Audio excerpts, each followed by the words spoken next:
How to enable or disable hardware acceleration in Chrome. Hi guys, welcome to our channel. Let's begin. In this video, I will guide you on how you can enable or disable hardware acceleration in Chrome. For this, go ahead and open the Google Chrome web browser. Now click on these three dots. From these options, select Settings.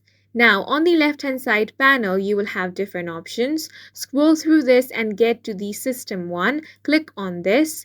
Here, you will have three settings. The one you should be looking for is the second one, which is Use Graphics Acceleration when available.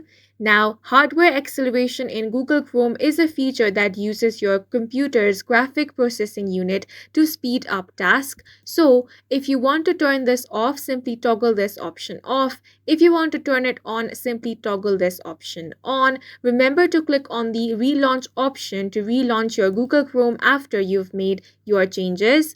And in this way, you can enable or disable hardware acceleration in Chrome. And that's it for this video. If you found it helpful, please make sure to hit the like button and subscribe for more videos like this.